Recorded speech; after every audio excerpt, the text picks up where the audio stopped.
Esse nosso encontro é dirigido a você, amigo dentista, amiga dentista. Vamos iniciar esse nosso encontro com a lembrança do nosso objetivo inicial, que é de que você cresça pessoal e profissionalmente. Essa é uma oportunidade de você acrescentar conhecimento e qualidade nas suas práticas profissionais. No exercício da odontologia que você pratica diariamente, no mais alto nível, com conhecimento técnico, com esse trabalho árduo, diário que você realiza no nível do estado atual da arte odontológica. Você desenvolve e preserva bom relacionamento com seus pacientes, pratica boas e éticas ações de marketing. Tem autonomia e gestão financeira dos seus recursos e você deve manter todas essas conquistas que conseguiu. Repetimos sempre essas premissas porque elas são o fundamento de um exercício profissional bastante concreto, com bastante segurança. Tendo tudo isso em mente, vamos abordar agora um assunto que pode afetar essas suas conquistas mediante a ocorrência de problemas jurídicos decorrentes do exercício profissional.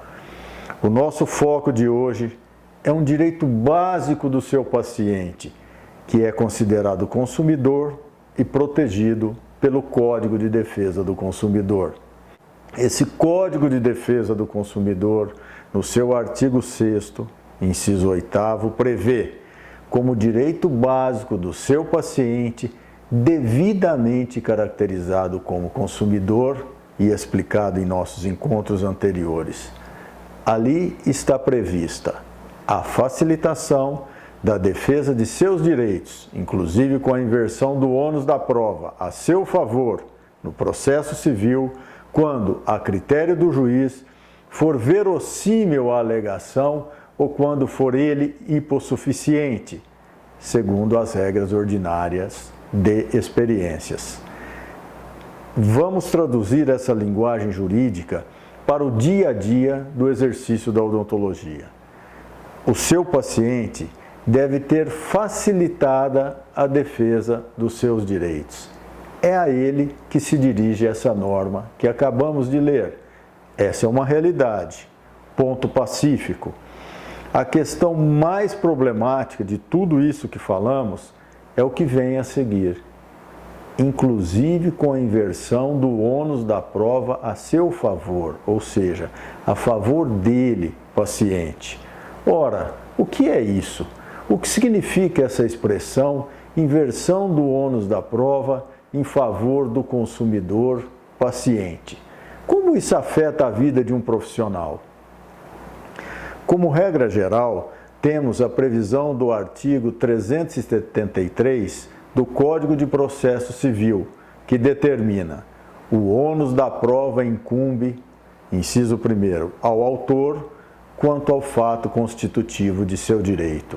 Isso nada mais é do que uma regra geral, com a afirmação de que, se uma pessoa vai processar a outra e fizer uma alegação em juízo, ela tem que provar o quanto alegado. Se essa regra fosse aplicada ao seu paciente, minha amiga dentista, meu amigo profissional da odontologia, significa que, caso o paciente alegue que você fez um erro, que cometeu um equívoco durante a realização do tratamento odontológico, ele, paciente, teria que provar o quanto ele alegou.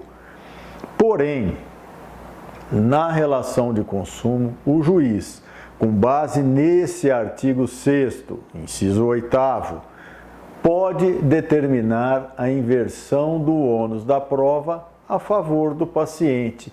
Em que circunstância? Quando for verossímil a sua alegação, ou seja, quando a alegação do paciente tiver semelhança de verdade, ou quando ele, paciente, for hipossuficiente, segundo as regras ordinárias de experiências. Ou seja, o paciente é inferiorizado segundo as regras gerais de experiência. Essa verossemelhança significa que o juiz pode assim decidir pela inversão do ônus da prova se as alegações do paciente tiverem semelhança com a verdade, se elas parecerem verdadeiras. A hipótese de hipossuficiência, que significa a inferioridade do paciente perante o profissional, que se entende sempre existir pelo fato de o paciente não possuir conhecimento técnico do assunto e o profissional deter esse conhecimento. Há também as inferioridades emocionais, causadas por patologias, que não deixam de ser algum tipo de hipossuficiência. O paciente doente, ele é inferiorizado. Diante dessa situação, de aparente verdade das alegações do paciente ou da sua hipossuficiência perante um profissional, o juiz pode determinar a inversão do ônus da prova. Mas o que essa inversão significa na prática? Pela regra geral, como dissemos, se o paciente processar o dentista, ele tem que provar que o profissional errou, que lhe causou danos, enfim, que teve uma conduta ali passível de reparação. Quando há inversão do ônus da prova, ao invés de o paciente ter que provar que o profissional errou, que lhe causou algum dano, o profissional é quem tem que provar que não errou, que não provocou nenhum dano ao paciente, que não se equivocou. É bem diferente e mais difícil essa situação quando invertida e bastante desfavorável para o dentista, no caso nosso aqui. Mas enfim, meu amigo profissional, você tem que se acautelar, você tem que se prevenir, tomar todos os cuidados possíveis e se munir e se municiar de todos os registros que conseguir. Todo aquele relacionamento paciente-profissional tem que ser registrado. Você deve ter uma ficha clínica do paciente bastante rica em detalhes. Deve guardar exames, radiografias, tomografias, fotografias, modelos, documentos, contratos, termos de consentimento, enfim, tudo o que possa lhe auxiliar em caso de demanda judicial. Aqui vou dar um testemunho. Certa feita, fui procurado por um dentista para assessorá-lo como advogado, já que estava sendo processado por um de seus pacientes. Sua situação era bastante desfavorável, já que atendeu o paciente durante 18 anos para a realização do tratamento ortodôntico e não tinha nenhum registro anotado na ficha do paciente. Sequer tinha algum tipo de exame, nada. Fizemos a intermediação desse caso, conseguimos um acordo e encaminhamos o paciente para um outro profissional da odontologia que lhe realizou o tratamento ortodôntico. Então, conseguimos manejar, conseguimos uma solução bastante favorável para o caso concreto, visto que o dentista estava numa posição bastante inferiorizada ali no caso do processo, no caso da ação judicial. Conforme dissemos em outra oportunidade, aqui reiteramos, vamos adequar nossas condutas ao que a lei determina e garantir nossas conquistas pessoais e profissionais. Continuaremos a abordar esse assunto. Retenha suas conquistas.